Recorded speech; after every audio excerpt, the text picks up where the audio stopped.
3 or 4 minutes about our speaker today, if that's okay. I think I've met Alan twice before. Once when I went up to give a talk in Glasgow, where we had a meal afterwards, and Douglas Gifford was there as well, one of our previous presidents. And I don't know if my memory's right or not, but I recall being very nicely treated, but perhaps teased a little bit for my Anglocentric viewpoint. I had come up from Cardiff, mind, but even so, I think there was a bit of gentle teasing going on, which I probably deserved. Then we met again at an award ceremony for ASLS Fellowships, the Association for Scottish Literary Studies. It was an event held in the National Library in 2013. And Ronnie Renton, is Ronnie here? He can't come, that's a shame. Ronnie Renton was there, and he was helping hand out certificates to the new fellows, which were rolled up in sort of cardboard rolls, yes, for want of another word, an alternative word, or tubes rather, yes, and in which also was placed a poem by Alan Riach. For the occasion, it's written for the new fellows. And I must admit to have been rather hostile to the idea of awards before that, typically until I got one myself. And the change in attitude was very much eased by Alan's poem, which very vividly, it really struck a chord with me, suggested that archival work, all that hard digging below the surface, which sometimes can seem obsessive and futile, perhaps might have real value. That's what it meant to me anyway, and it was quite an encouragement, and still is an encouragement for me. It was a really good poem as well. I'm being like Dr. Johnson here, because somehow it stated something that wasn't obvious, but in a way which made it sort of clear at the same time. Now, I've given 2 factors away about Alan already in my garrulous way. One is that he works at Glasgow University, the other is that he's a poet as well as a scholar. I'll flesh this out a bit. He's currently Professor of Scottish Literature at Glasgow University. He was born in Airdrie, Lanarkshire in 1957. He took his first degree at Cambridge in 1979, completed a PhD in Scottish Literature at the University of Glasgow in 1986, and worked as an academic in New Zealand from 1986 to 2000. He's the author of numerous books and articles, including Representing Scotland in Literature, Popular Culture and Iconography 2005, and Arts of Independence. That is arts, not acts, is it? Arts. It's a cunning title, I rather suspect. Arts of Independence, The Cultural Argument and Why It Matters Most, 2014. He's the general editor of Hugh MacDermot's collected works and co-editor of the Edinburgh Companion to 20th Century Scottish Literature. Among other activities, he's published highly praised English language versions of great Gaelic poems of the 18th century. The Winter Book, his latest collection of poems, is scheduled for publication next year.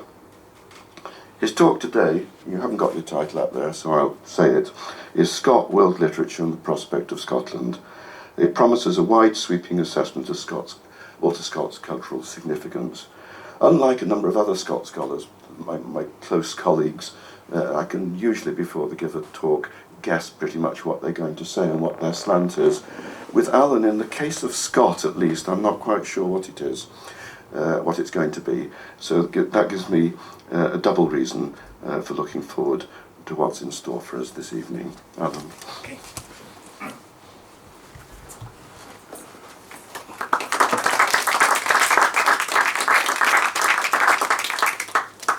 Well, thank you very much, Peter, and thank you, Lee, for inviting me. Thank you for coming. And yeah, it's as they say, a privilege and a pleasure to be doing this. The pleasure of it principally involved me going back to rereading Scott. I am, I confess, the reader of all the Waverley novels and have ventured further afield. And going back to the novels to consider what I wanted to say this evening was propelled by a very recent essay by Ian Duncan. So what I'll do is really drop in on Walter Scott here and there and talk a little bit about a few, not all of the Waverley novels, but a few of them, and try and make a bold proposition perhaps to begin with, and come back to that at the end of my burble. I'll leave that off just now and come back to the pictures, because I'll just use 2 pictures to illustrate what I want to say later on. When Jeannie Deans begins her magniloquent address, beseeching Queen Caroline to intervene and save the life of her sister Effie in the heart of Midlothian, she starts with a reference to the murder by the Edinburgh mob of Captain John Porteous, the episode described in the opening chapters of the novel. "I would hae gane to the ends of the earth to save him," she says. And since she has walked alone, barefoot, from Edinburgh to London, her pledge carries conviction and authority. But what were the ends of the earth? What does that rhetorical device, wielded so brilliantly by Jeannie, and to evident effect, what does it mean in Scott's world? I'd like to dwell on this question this evening by looking briefly and quoting from a few of Scott's greatest novels, to explore the idea of the limits of his vision. It's a paradoxical proposition because, as Ian Duncan has said very well in a recent essay, Scott's vision of national identity in history developed concurrently with Goethe's vision of world literature, Weltliteratur. And this dynamic or dialectic of the national and the international has been at the heart of the development of the subject I profess, Scottish literature, since its inception. And the deepest paradox, perhaps, to my way of thinking, is that its greatest inheritor in the arc of major Scottish writers you might think of is one who is conventionally considered as being at the opposite end of the spectrum from Walter Scott, Hugh MacDiarmid. Now, MacDiarmid's dedication to his 1955 volume, In Memoriam James Joyce, is to the Russian literary historian Prince Dmitry Mirsky, but also to 2 men of letters, art critic John Tong, author of The Arts of Scotland, the 1939 overview of painting, sculpture and visual arts, the one major precursor of the work in our own time of Duncan Macmillan, Murdo MacDonald, John Morrison and others who are taking an overview of Scottish art. John Tong was the author of that book in the 1930s. The other dedicatee was a man called James H. White, who emphasised in the 1930s that Scottish nationalism in that era must be distinguished from the rise of fascist nationalisms in Europe. This part of MacDiarmid's dedication in Memoriam James Joyce is to those 2 men and Mirsky. These 2 men, one who describes a national tradition of Scottish art, and another who describes an international context for it. I think that's an important point to make to begin with, because when we juxtapose Scott's novels and the vision of Scotland that some of the most important of them present with this development of Weltliteratur, world literature, we come to some interesting speculations. This is Ian Duncan's essay, a quote from Ian Duncan's essay, his comment on Goethe, coming out with this in the same era in the 19th century as Scott. Goethe says, "I am more and more convinced that poetry is the universal possession of mankind, revealing itself everywhere and at all times in hundreds and hundreds of men. The epoch of world literature is at hand." Herder affirmed the value of each nation's distinctive spiritual emanation, expressed in its vernacular language and preserved in its indigenous literary forms, especially traditional and popular forms such as ballads, songs and folk tales, such as where Scott began. The cases of Ossian and still more of Scott show that the rise of world literature and the rise of national literatures took place together. The intellectual creations of individual nations become common property. This is the origin of world history. It's an important perception, but it needs to be balanced against the sense of the limits of Scotland, and the context in which these two national and international visions connect. Ian Duncan, in his essay, draws attention to one of the very first examples of this in The Lady of the Lake. Romantic Scotland, he says, came into spectacular focus in 1810 in The Lady of the Lake, the metrical romance in which Scott first claimed the Highlands as imaginative territory. The poem's blazing success opened the mountainous country northwest of Loch Lomond to industrial-scale tourism. Its afterglow is still visible today. The poem's opening episode rehearses a primal scene of adventure tourism that will be reiterated in the Scottish Waverley novels.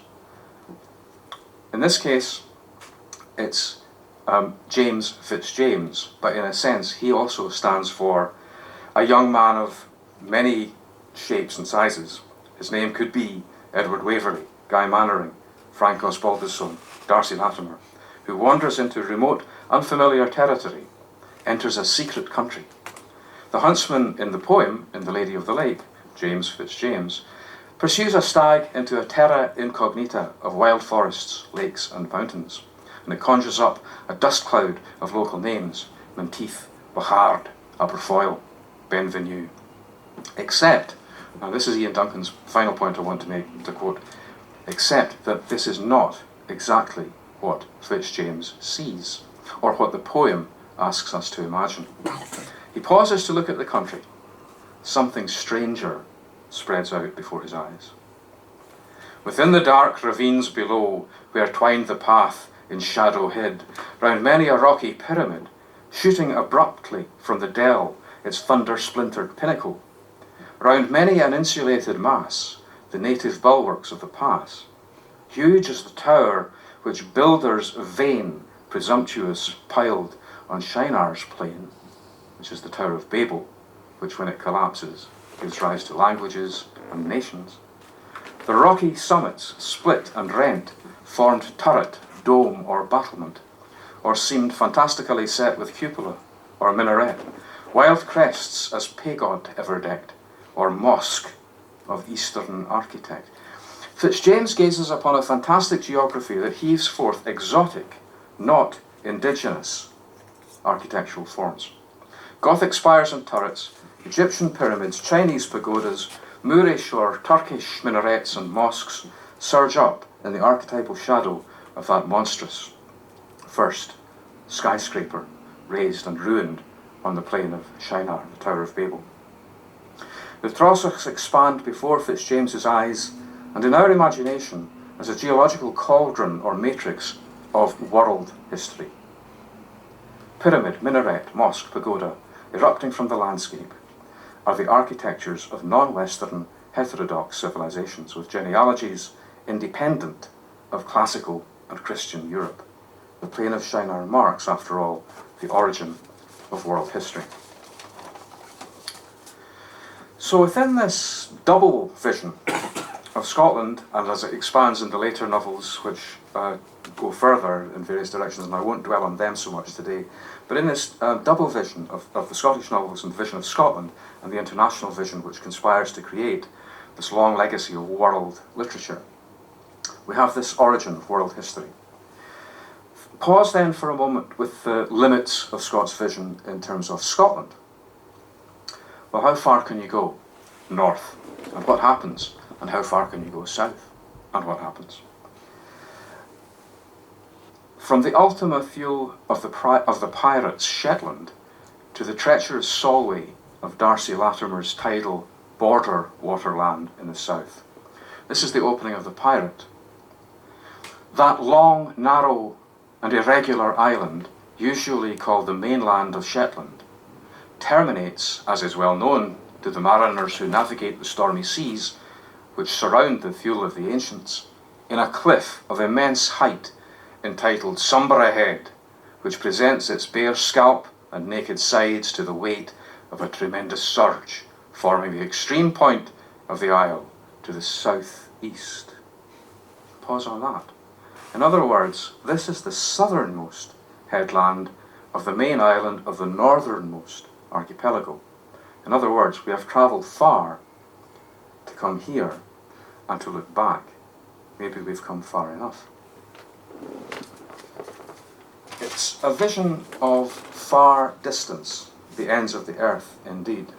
These are places where the borders of Scotland seem to turn back, to return the traveller to the national terrain and the multiple, infinite Scotland itself. And this is Darcy in Red Gauntlet, at the mercy of his captors and the encroaching tide of the Solway. The cart was dragged heavily and wearily on until the nearer roar of the advancing tide excited the apprehension of another danger. And the vehicle was now pulled forward at a faster pace, which the horses were urged to maintain by blows and curses. As we approached very near to a black line, which, dimly visible as it was, I could make out to be the shore, we heard 2 or 3 sounds which appeared to be the report of firearms. But the sound of firearms was lost almost entirely in the thunder of the advancing surge. By a desperate effort I raised myself in the cart, and attaining a sitting posture, which served only, which served only to show me the extent of my danger. There lay my native land, my own England, the land where I was born, and to which my wishes, since my earliest age, had turned with all the prejudices of national feeling. There it lay, within a furlong of the place where I yet was. That furlong which an infant would have raced over it in a minute was yet a barrier effectual to divide me forever from England and from life. I soon not only heard the roar of this dreadful torrent, but saw, by the fitful moonlight, the foamy crests of the devouring waves as they advanced with the speed and fury of a pack of hungry wolves. 1 or 2 great waves already reached the cart, when the conductor of the party, whom I have mentioned so often, was, as if by magic, at my side. He sprang from his horse into the vehicle, cut the ligatures which restrained me, and bade me get up and mount in the fiend's name. You do not then design to murder me? He laughed as he replied, What I mean to do, thou canst no more discover or prevent than a man with his bare palm can scoop dry the Solway. These are dangerous territories. You have the limits set out for you. One set of limits defining Scotland, it seems, but another set defining, or rather evoking, a world literature of endless variation and provenance. When we look over Scott's work, and I'll limit myself to just a handful of novels, partly for the sake of time, but also for the pleasure of evocation, we find another essential dynamic or dialectic effecting its own set of limits, of external appraisal and visualization, the experience of geography, terrain, location, and then also of internal conflicts, of loyalty and commitment, feeling and longing, affirmation and confusion. This dialectic of external and internal realities is a perennial human and typical Enlightenment expression. We've sampled it already in Darcy's view of England, but how frequently it comes in Scott's work, and how deeply characteristic it is of his fiction. Let's consider a few examples. Where better to begin than with Waverley? As we all know, I'm sure, Waverley is a young Englishman who travels north and finds his loyalties divided between the people he has come from and the people he meets and lives with in Scotland. It appears to be a story of an innocent abroad, seduced by novelty, exotic landscapes, and the promise of adventure, to which he is susceptible because of an upbringing more indulgent of his sense of fantasy than reality. Yet it takes us into a hard world of real politics and violent conflict, in which choices have fatal consequences. And when we get to the Highlands, the narrative moves with increasing and unstoppable velocity. Waverley is officially in the company of the Jacobites, an officer in the Hanoverian army, but unresistingly travels with friends, companions, a possible lover in the company of the Jacobites, ultimately joining the Jacobite troops in battle, where, seeing his own Hanoverian battalion on the opposite side, he's driven in anguished self-consciousness to ask what he has done, what he has come to, and how to deal with his own divided loyalties. It's a moment of registration similar to that we've just noted when Darcy Latimer looks across the Solway Firth towards England. In one case, natural forces threaten in the context of Darcy's abduction. In Waverley's case, the natural feelings lead to divided loyalties just as inimical in the context of military violence. Things are out of his control as he marches with the Jacobites on London, then retreats with them back to the Highlands, is wounded, and only returns to the story after Culloden has happened. He meets once again his former Jacobite comrades, now prisoners of war, witnesses their trial and sees them taken off to execution. Things end happily enough for him, married and secure in his own property, and the ambiguity of his moral dilemma is not easily or comfortably resolved. Questions still hang in the air, however. His ultimate good fortune is not a comprehensively assuring conclusion. Far more impressive than anything Waverley does, the behaviour of the Jacobite prisoners in their trial, resolute in the face of their sentence, is deeply moving. This comes in chapter 68, or book 3, chapter 21. The climax of the trial is the offer of Evan Dhu Maccombich to find 6 more of his clansmen to give their lives for their captured chief, Vich Ian Vor. Scott describes this. He says, "If your excellent honour and the honourable court would let Vich Ian Vor go, free, just this once, and let him go back to France, and no trouble King George's government again. Only 6 of the very best of his clan will be willing to be justified in his stead. And if you'll just let me gang down to Glenaquoich, I'll fetch them up to you myself, to head or hang, and you may begin with me, the very first man."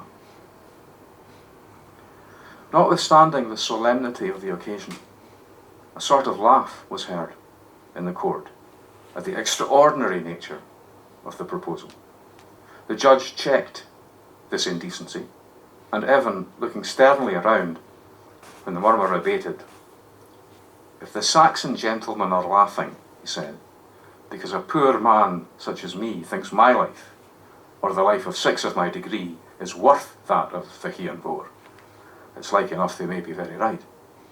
But if they laugh because they think I would not keep my word, I can tell them they ken neither the heart of a Hielandman nor the honour of a gentleman."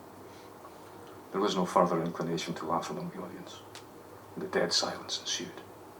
The judge then pronounced upon both prisoners the sentence of the law of high treason, with all its horrible accompaniments. The complex oppositions of honour and the law, comfort and hard choices, property and poverty, the differences of language, manners, belief systems, and priorities of humour, all build a world of rich ambiguities, threatening and enacting violence. Cliffs and forests, plunging waterfalls and imminent dangers characterise the landscapes of the Highlands. Waverley is seduced and lost among them. He finds security and home in the end, but cannot deny there is more than one truth, more than one story in the narrative he has taken us through. Similarly, the whole world, the whole series of Scott's Waverley novels, unfolds a comprehensive vision of his nation, geographically from the borders to Shetland, and historically through centuries. Waverley is where it begins. The Heart of Midlothian is Scott's, I think Scott's greatest novel, with the widest range of characters and locations, the deepest insights into human motivation, and a compelling story. We noted the climactic dialogue between Jeanie Deans and Queen Caroline above earlier on, but on either side of that, the novel's immensely rich with characters, social and family situations, intrigues and plot twists, conflicting national priorities. It begins with the supposed murder of a child by his mother, and ends with the actual murder of his father by the same child, who returns and fails to recognise his own connectedness to a society which has abandoned him. The Whistler, illegitimate child of George Staunton and Effie Deans, escapes capture and heads west, crossing the Atlantic and taking up with a tribe of Native American Indians in the last pages of the novel, never to be heard of again. His fate resembles that of Frankenstein's monster in Mary Shelley's novel, which Scott in fact reviewed around the time he was writing The Heart of Midlothian and referred to as his favourite book. The social stability affirmed for the major characters at the close of Scott's novel cannot accommodate the Whistler, or the wildness he represents. It's another kind of limitation, the limits of Scott's world. And Scott's recognition of this, I think, is courageous. The novel centres on distinct individuals, but it also has the power to evoke the threatening growth of mob feeling, imminent civic unrest that rises to moments of violence, a social circumstance that might be fueled by political anger, an unstable sense of injustice, the desire to redress wrongs, something that might lead directly to bloody violence and unknown outcomes. In Chapter 4, the sound of the voices of Edinburgh protesters against the imposition of unjust law is described fearfully as the people turn into a mob. The hitherto silent expectation of the people changed into that deep and agitating murmur which is sent forth by the ocean before the tempest begins to howl. Contrast. Rob Roy. Similar, I think, in some ways in its structure to Waverley. I've always admired and always, whenever I've read it about, I think 4 or 5 times, but the sense that I have whenever I return to Rob Roy is the delight that it gives me in its structure. Part 1, as it were, chapters 1 to 18 set in England, chapters 1 to 4 in London and then in Northumberland at Osbaldiston Hall, which is about half the length of the entire book. Then part 2, you might say chapters 19 to 26, we move to Glasgow. Part 3, chapters 26 to 36, finally gets us into the Highlands north of Glasgow, not far actually, all that north of Glasgow, with the final chapters 37 to 39 returning us via Glasgow to Osbaldiston Hall. Each of the 3 main sections gets faster, more unpredicted, each section gets shorter, becomes more unpredicted and more action-packed, until the climactic violence and resolution of the story is astonishingly swift. We have taught Waverley, just to give you another kind of sidelight example, at the university for a number of years. And one of the ways in which we used to describe it is that it's the broad stream that flows very, very slowly. And so slowly that you don't even know that it's moving. And then suddenly it starts to move a little bit more quickly. And then suddenly you're moving down a torrential channel, which is going to take you through rapids, up to the waterfall itself. Niagara is waiting for you there. And a similar kind of structure, but a little less, well, less tragically, certainly, is there in Rob Roy. When Rob Roy himself appears, and it's his character, I think, that redeems the book from the tragic vision which is still hovering ambiguously over Waverley. Rob Roy himself appears, and it's always a reassuring figure that he gives us, even when we only suspect who he is because he's in disguise, intervening in some crisis to save or help the narrator, young Frank Osbaldiston, who's recounting his story in 1763 as an old man. We look back with him on the events of the tale, which take place in 1715, when he was 21. The novel also contains 2 of the greatest women characters in all fiction, Di Vernon, dark, elusive, mysterious, and the immensely powerful Helen MacGregor, Rob Roy's wife, who commands her own agenda with ruthless authority. They are counterpoints of feminine self-possession, and their actions are always impressively independent of the men who would match them. Thus the structure of balanced characterisation, at the centre of the book, the Highlander, Rob Roy, is balanced against his cousin, the Lowlander, Bailie Nicol Jarvie, and the narrative of the whole novel, as it unfolds, or I would say bounces from one section to another, increases tension and gathers suspense. The character of the resourceful, elusive, and marvellously sympathetic hero, I think, is summed up in the closing paragraph. Old Andrew Fairservice used to say that there were many things our bad for blessing and our good for banning, like Rob Roy. But for me, the most amenable and attractive character, I think, of all, comes in A Legend of Montrose. One of the great comic characters in fiction, I think, Dougal Dalgetty, a hardened mercenary soldier leading an expedition into enemy territory in one of the novel's subplots. Every time Dalgetty comes onto the page, I almost said the stage, but it's very theatrical in this way. Every time Dougal Dalgetty comes onto the page, you smile with pleasure. I do. He's one of the funniest, toughest, most enjoyable literary creations in fiction, I think. In Chapter 2, on first meeting a possibly hostile company of mounted soldiers, Dalgetty holds still and they look at each other warily. When they had stood at gaze for about a minute, The younger gentleman gave the challenge which was then common in the mouth of all strangers who met in such circumstances. For whom? For whom are you? Tell me first, answered the soldier. For whom are you? The strongest party should speak first. We are for God and King Charles, answered the first speaker. Now tell your faction, you know ours. I am for God and my standard, answered the single horseman. And for which standard? Replied the chief of the other party. Cavalier or Roundhead? King or Convention?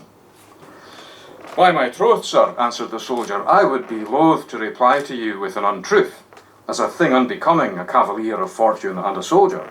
But to answer your query with beseeming veracity, it is necessary I should myself have resolved to whilk of the present divisions of the kingdom I shall ultimately adhere, being a matter whereon my mind is not as yet precisely ascertained. In other words, but marvellously indirectly, I'll tell you what side I'm on after I've fought on the winning side and won. He finally introduces himself.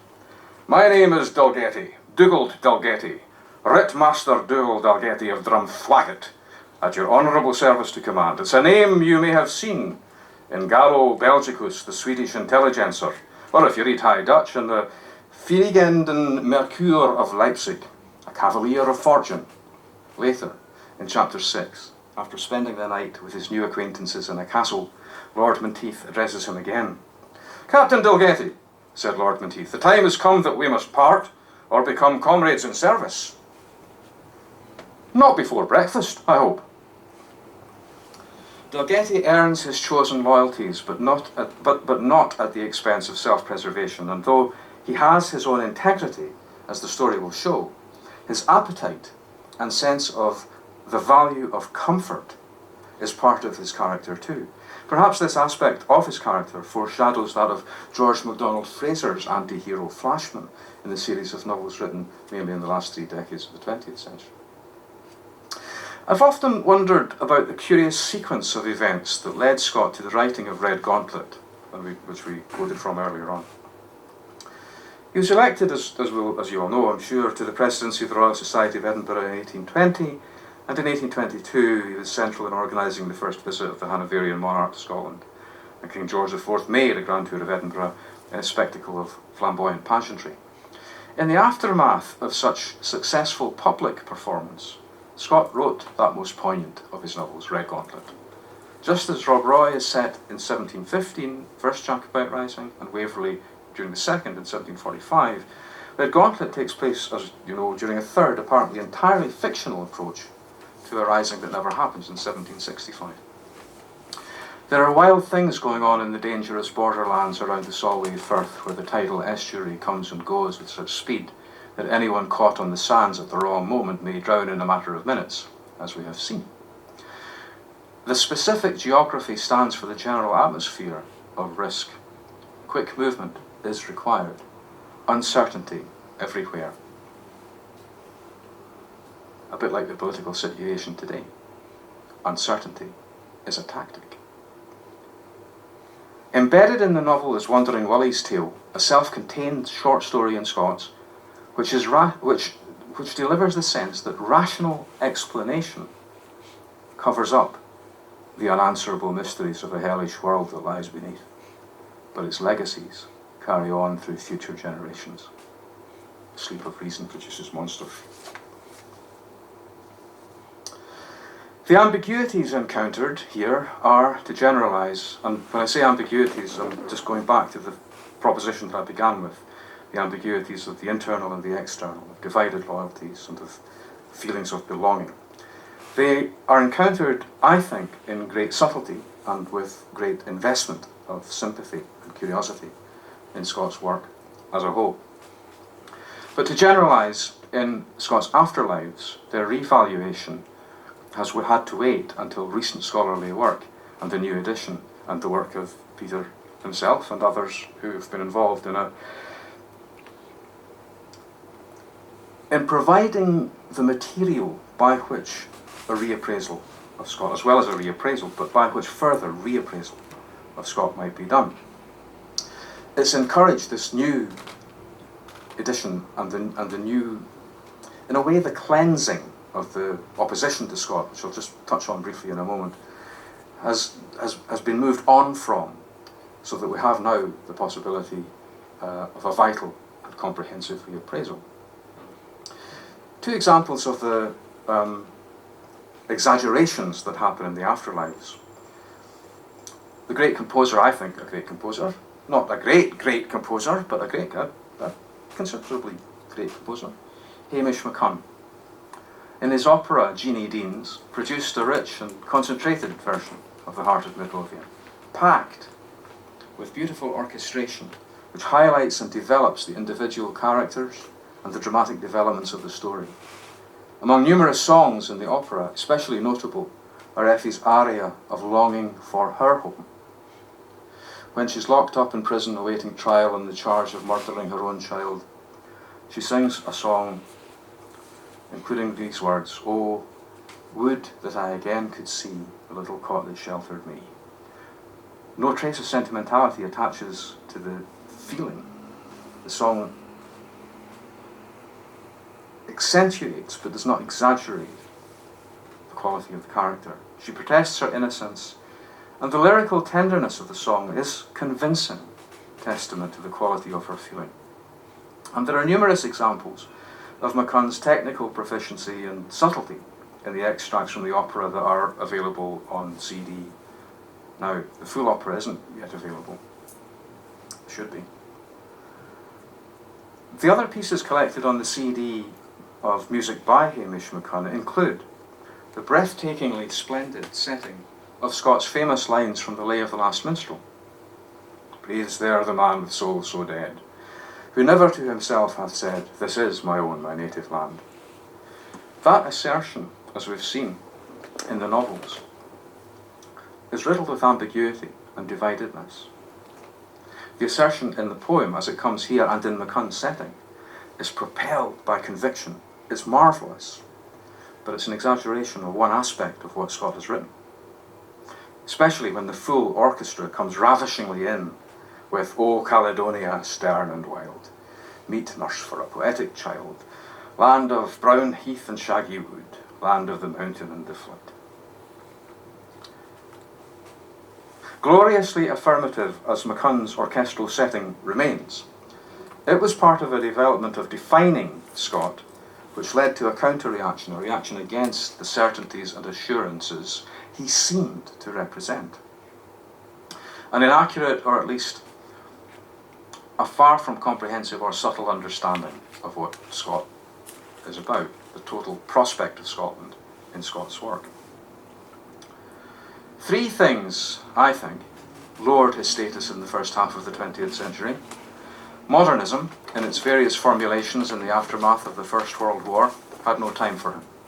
T.S. Eliot, Ezra Pound and James Joyce, for them, it was Gustave Flaubert, prioritising aesthetic precision in language, who is by far the preferred exemplar of prose fiction. Secondly, the contemporary Scottish Renaissance writers of the 1920s, which I'm beginning to return to my opening gambit when I said that Hugh MacDiarmid I thought was the great inheritor of Scott's vision, and I'm going to end with that in a minute, but I want to identify MacDiarmid here in terms of his criticism of Scott with a number of writers of that period of Scottish literature in the 1920s and 30s, on into the 40s as well. There's a long-standing legacy of this. The contemporary Scottish writers of the 1920s, contemporary with the modernist writers Joyce and Eliot and Pound, rejected Scott for his acceptance of the Union, his determination to make money a priority, or to make money as a priority, and what they thought of as a compromised political position. Moreover, for them, Scott was the main source of false, and that has to be in quotation marks, ideas of Scottishness, and that has to be in quotation marks too. The romance, in quotation marks, of the Highlands, and generally imagery made popular for tourists. I think if I've tried to demonstrate anything in these wee samplings of some of the fiction and The Lady of the Lake, is that the work itself is far more subtle, far more intricate, and far more invested in the sympathy, not only of the characters, but in ways of seeing Scotland and ways of seeing the world, ways of seeing Scotland in the context of Welt literature, world literature, a broadening, more expansive understanding of what literature and the arts more generally can do, arising from the border ballads and what you might term popular culture as such, into something that is far more sophisticated because of its seriousness and the extent of its subtlety. So to deny Scott because of projected falseness, false ideas of Scottishness, romance of the Highlands, imagery for tourists, seems to me to be profoundly wrong. Finally, centralising English literary criticism concentrated in the proposition of the title of F.R. Leavis's book The Great Tradition from 1948 relegated Scott, and to a large extent Dickens, and favoured Jane Austen, George Eliot, Henry James and Joseph Conrad. Under all these three major assaults, Scott was discredited. However, thankfully, increasingly, in the second half of the 20th century into the 21st century, his work has had the reappraisal it deserved and is available for more, greater, deeper, continuing. The return to it with pleasure, and also the scholarly analysis of its subtleties and strengths. Moreover, even the novels which seem dauntingly wordy in prospect contain passages of wonderfully vivid depiction. For example, and I'll just breeze over these before concluding and inviting questions. In Kenilworth, a sunny and lavish occasion of Elizabethan pageantry covers over one of the most ghastly murders in all fiction. In The Fortunes of Nigel, which is steeped in Scott's knowledge of Shakespeare, Johnson, and the dramatists of the era, the streets of Jacobean London are brilliantly realised. In The Surgeon's Daughter, set mainly in India, the villain meets his unexpected end by sudden execution in the form of an elephant, obedient to its master, throwing the unsuspecting man on the ground and stamping his huge, shapeless foot upon his breast, thus putting an end at once to his life and to his crimes. Grand guignol indeed. In Anne of Geierstein, although Scott never visited the Swiss Alps, there are unforgettable episodes on the cliffs and precipice edges which counterpoint the underground trial of a central character at the sinister court of the Vame, hooded lawgivers delivering absolute judgments. Not one of Scott's novels is without considerable pleasures. Even Count Robert of Paris, written when he was ill and near to death, this evidently shows Scott's conservatism in his endorsement of hierarchical social structure and preference for order. There are Normans and Saxons and men and women in their appropriate places. Nevertheless, there's also the unforgettable chapter in which Count Robert, awakening from a drugged sleep in a Byzantine dungeon, is set upon by a ferocious tiger, which he manages to kill by throwing a wooden footstool at its head. It's David and Goliath once again. If one view of Scott's legacy emphasises the tendency towards caricature and cliché, that is to ignore the complex human sympathies at work in the novels.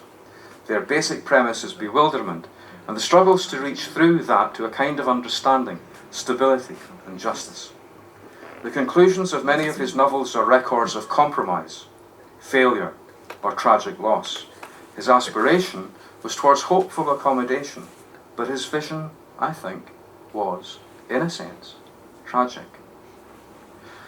Like Wagner, I would argue, his work is centrally and consistently about the failure of triumphalism.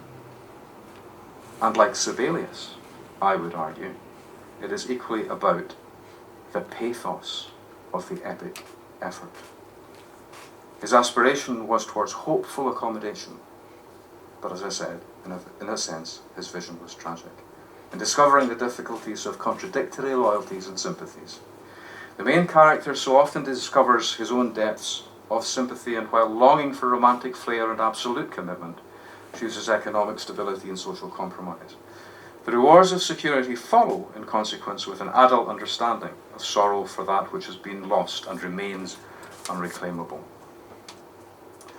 Donald Davie once argued or suggested that the central theme of Scott's work is the question of the rule of law in a society where loyalties are legitimately divided.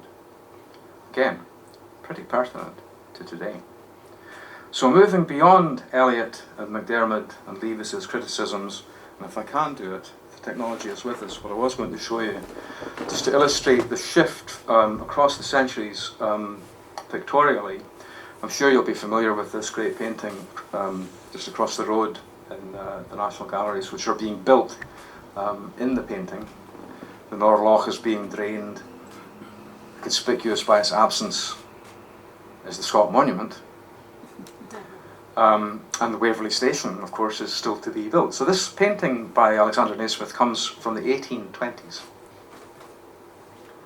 From the 1820s.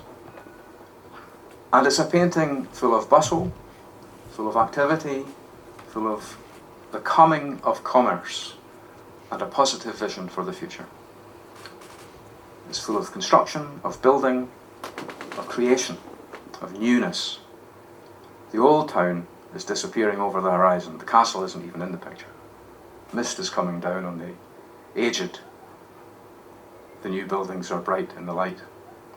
Contrast this with another painting of Edinburgh from almost exactly 100 years later.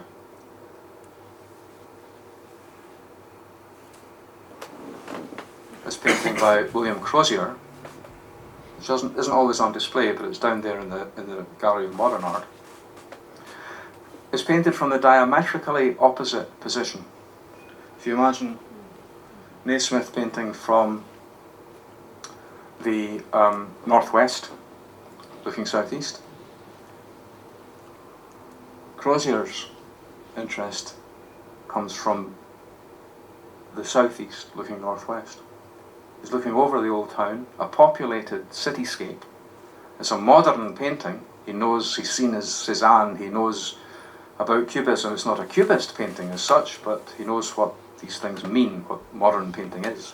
This dates from 1927, I think, certainly the 1920s. And it carries one of the key elements of modernism. And this, I think, is where I want to affirm and return to my affirmation, my gambit. That's the inheritor of Scott's, the extent of Scott's vision, this McDermott in this way, as it was in the 1920s, when that both getting back to fundamentals and opening the vision out was so crucial. If you look at the painting and let your eyes go round here, up here to the castle on the rock, on the prehistoric rock, it's almost as if the whole city is turning to look back at you.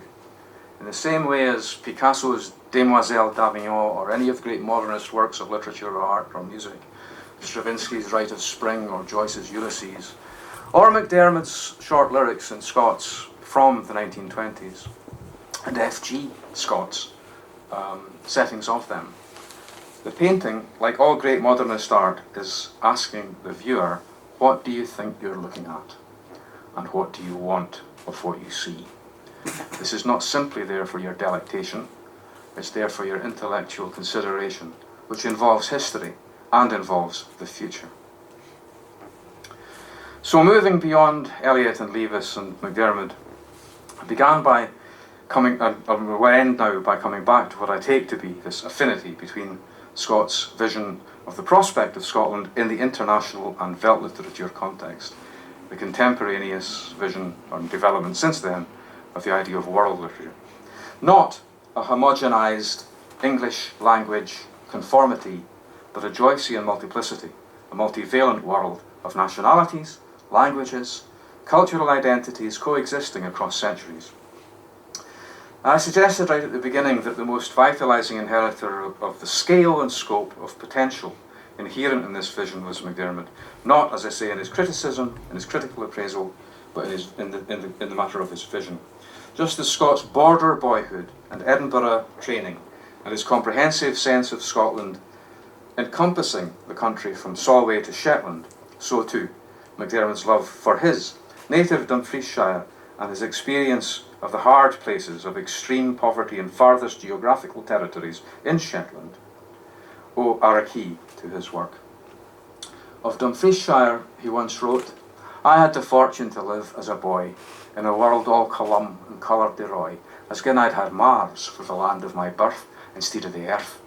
Nae matter who far I've travelled since syne, the blood of Dumfriesshire is aye in me like wine, and my sangs are gleeds of the cantant spirit its sons inherit." Something of that boyish mixture, something of what Edwin Morgan called the intrinsic optimism of curiosity, propelled Scott, as much as MacDiarmid, into all the footnotes, all the details, all the collections of matter that accumulate and are gathered in his writing. In Shetland, MacDiarmid wrote, "I was better with the sounds of the sea than with the voices of men, and in desert and desolate places I found myself again. For the whole of the world came from these, and he who returns to the source can gauge the worth of the outcome, and approve, and perhaps reinforce, or disapprove, and perhaps change its course." And I think that depth of vision, that ultimate sense of isolation, of confronting the difficult places, the hard territories, making the decisions that you have to live with, was as much the property of Scott as it was of MacDiarmid.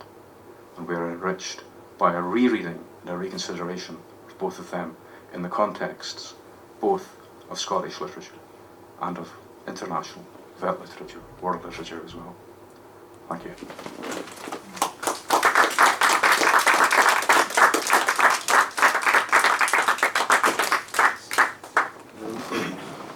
Well, thanks, Alan, for a very rich and compelling account.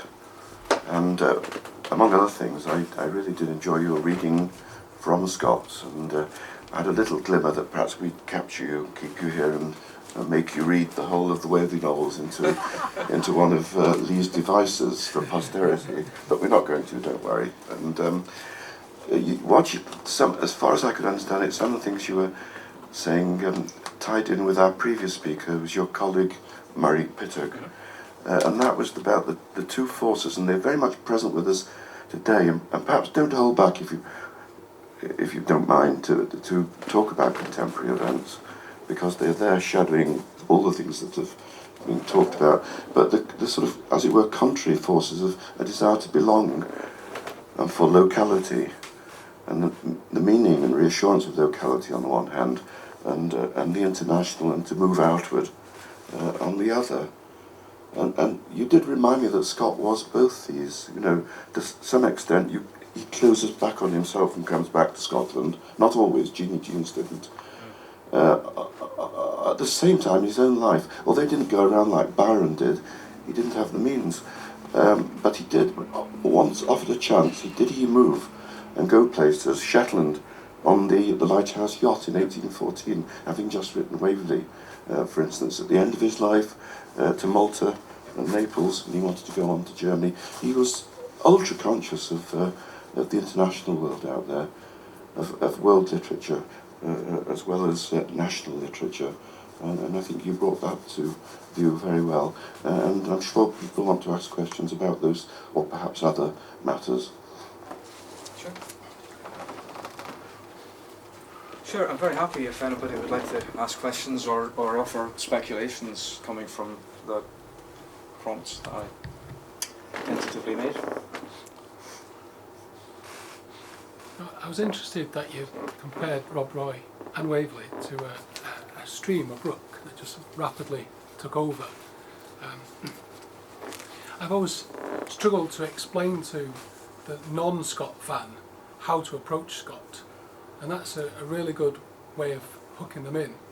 I mean, I've just said, you're really just in it for the journey, but I've never realised to tell them that the journey is going to get better.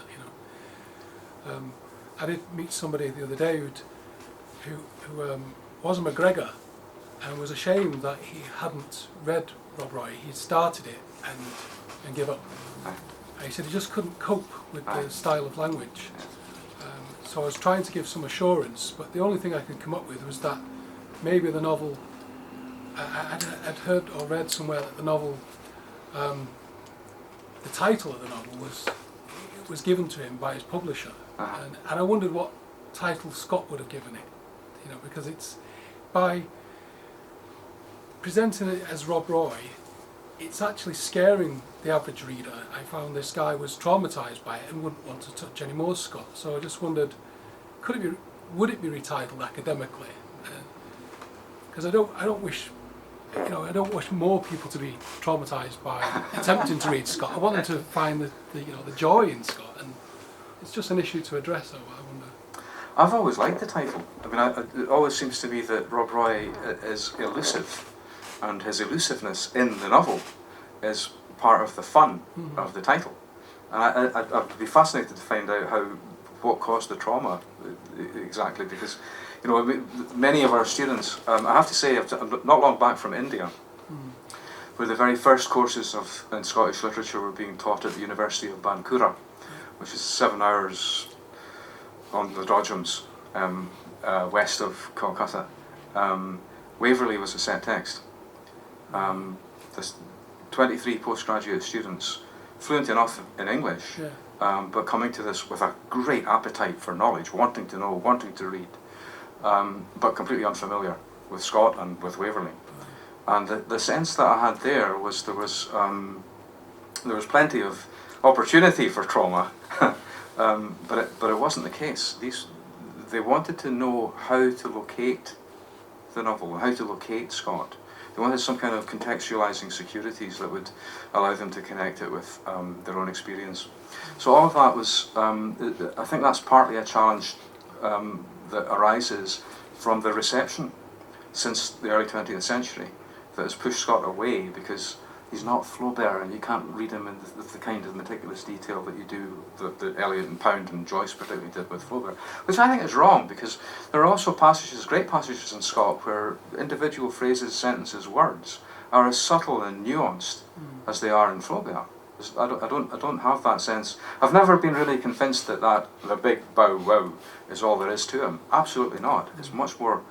There's much greater intricacies there, but at the same time, you have to allow for very, very big canvases, and the fact that Rob Roy isn't there comes and goes, very elusive, but then he does open the door and he saves characters, and he's complicit in the condemnation of certain characters, less so perhaps than Helen, but well, I don't know, maybe being traumatised by some of this is the appropriate thing. These are big, serious works that are about violent things sometimes. And the trial that I read the extract from at the end of Waverley, the most recent thing, I don't know if anybody's seen this, but the girl with the dragon tattoo, the girl with the kicked the hornets, that trilogy culminates in a trial. And she has that. And the trial is always a great scene. Brecht loved trials in plays, and the sense that you're in a dramatic situation already, and that puts you into a position where you're going to have to make a judgment. Judgments are going to have to be made, and I think Scott prefigures all that in that scene. That episode where many of the people who are there are just scoffing and laughing, and he turns it so powerfully. That's a traumatic scene, and you know what's going to happen to those people. It's a very powerful and difficult one, but a very, very good one, valuable.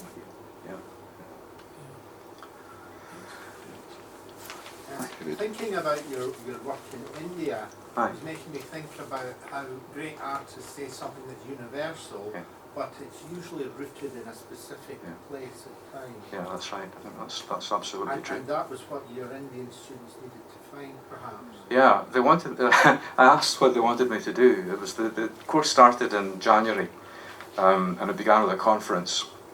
And I couldn't go to it, and they said, "Would you come out later?" So the principal of the university said, "Come out for the last week and give us the lectures and complement the courses that we've given."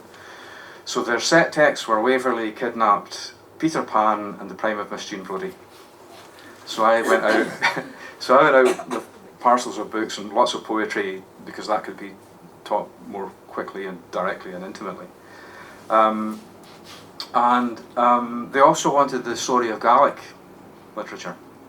And I said, that's going to be a challenge because I don't have Gaelic. And they said, I mean, I've read the anthologies, I've read the translations, I've read Michael Newton and Derek Thompson, and I know what I know through the medium of English. And they said, give us that, please.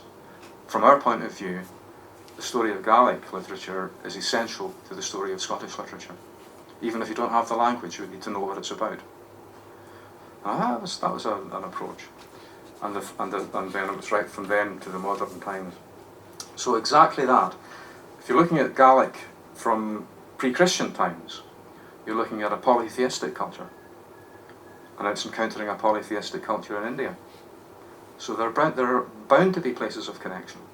If you're looking at one of the things that they very explicitly said, the history of literature in India, like India itself, is bound up with the British Empire. Its inception, its the colonial aspect of it, the presence of it, the architectural and cultural and the ethos of it in all of its complexities, and its decline, and what might happen next, and who knows. And that sense of that being very pertinent as a context for the study of literature of great quality, whatever it is, they said that they thought Scottish literature deserved to be looked at in its own terms, for that reason as well.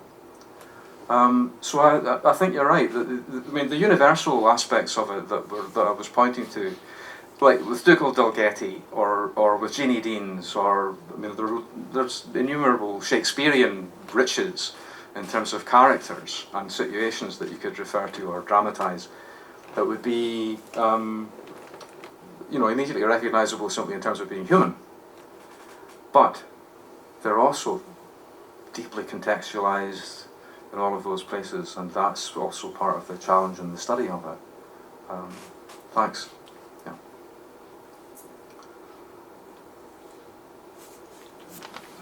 So just to go back to the McDermott thing, Aye. it is puzzling why you said rejecting McDermott, rejecting Scots, it's really puzzling. He did, largely because of the persuasive case that you make. And he was capable of reaching across political divided he was very fond of. Doughty was not. Yes, that's right, that's right. Yes. He didn't have a problem with that. So, I don't know, have you any notion of what it really was that meant that McDermott couldn't sort of relate to Scotland? But I mean, yeah. He goes on to the same extreme lengths with Burns. And there's a kind of, well, not so much Burns actually as the Burns cult, so to speak.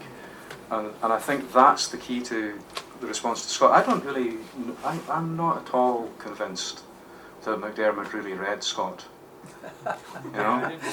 I mean, I really do wonder if he actually ploughed his way through the whole Waverley novels.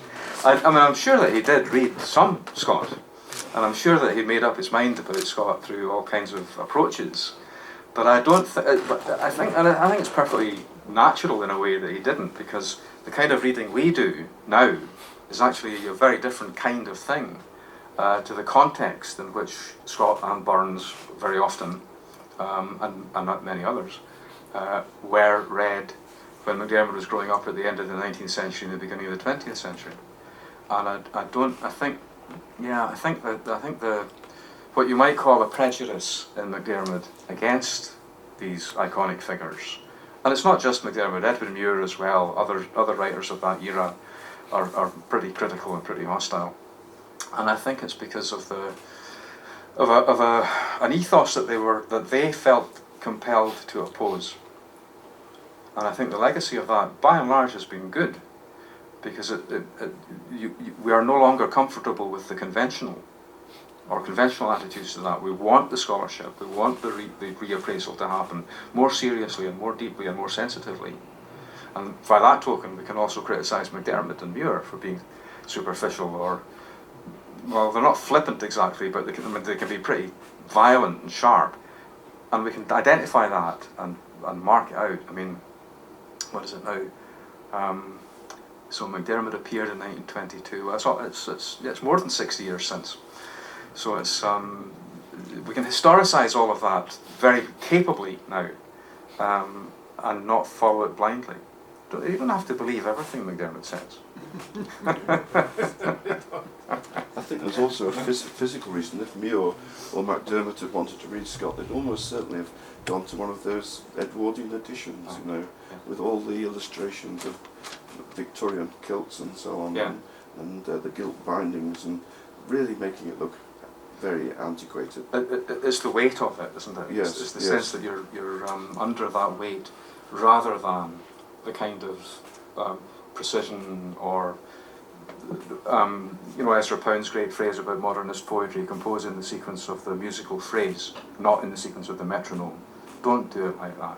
Just be so precise, so exact. It has to be like that. And McDermott, although he draws very, very strongly, and did know, I think, the ballads, draws from the ballad tradition in terms of the metre and the language of his, particularly poetry in the 1920s. That's a very different legacy, different engagement from the kind of thing that he would have to have ploughed through the weight of that, which isn't actually Scott himself. It's a whole cultural context for us. Very much so. Time for one more question before hopefully we hear the sound of bottles outside. Well, I must now see how I conclude or draw things matters to a close.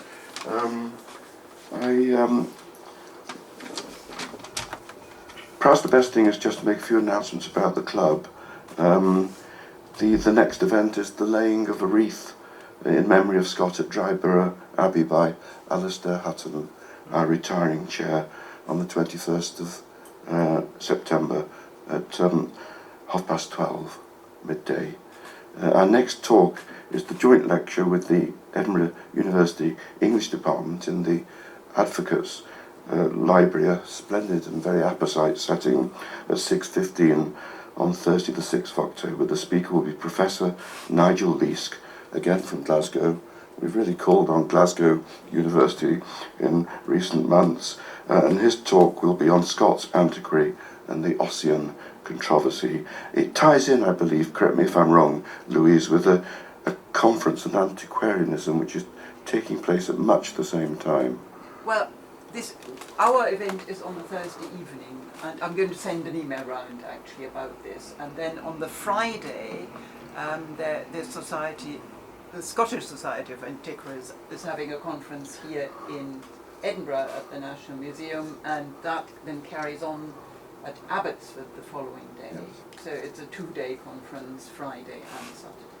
So if there are any of our members know of anybody who's coming to it who might be interested in Nigel Lee's talk, our own talk, could they let us know? And Lee can still hand out tickets, and the event is free as well, isn't it? Yeah. The next thing I do, I've got this all scripted, is to present you with our traditional gifts. Oh, gosh. The first is a club tie, which can be worn conventionally or as alternative ways as a fashion statement, I understand. But there it is. And the other is a book from yesteryear, produced by Edinburgh University Press, when they used to do it, had this very distinctive, I think it's worth it for the binding, regardless of the content, but it's a series of old addresses to the club by Harold Macmillan, John Buck and Magnus Magnusson and others. Thank you very much. In our gratitude. And all that remains now is for Louise to offer a vote of thanks. I think I better stand here too so you can hear me. Where do I start? It was such an interesting and such a wide talk that it is quite difficult to pick out anything in particular. You've taken us from the beginnings of this world literature idea, Goethe, Helder, Mary Shelley, round to Scott. You've taken us geographically from Sunborough Head down to the Solway Firth. You've taken us through Scott's use of nature to represent emotions, which he does a lot and extremely well. You have looked at his approach, which I have always found particularly interesting, that even though he seems to be thoroughly Scottish in the tourist type of way, he again and again and again uses this device of having, for example, Waverley as the main character, who is very clearly an outsider, and is an outsider who is first very taken by Scotland, but then can see the divided loyalties that follow. And his approach, I think, is not at all simple, and you obviously outlined that. It is actually extremely sophisticated, because he always looks at the Scottish scene from the outside and through the eyes of an outsider, which is actually fantastic because he's always lived in Scotland. So he must have absorbed all this through his own reading, which he probably did because, of course, he read voraciously. What you mentioned as the accusations against him in the, say, 1920s, his compromised position and his divided loyalties, his own divided loyalties, which of course he represents in his novels all the time anyway, I think, in my mind, are the only sophisticated approach that an intellectual person can have.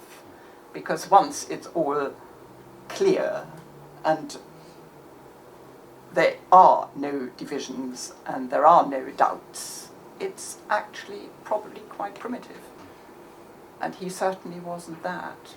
So thank you very, very much of, making us aware of all that and outlining it in such an interesting way. Thank you.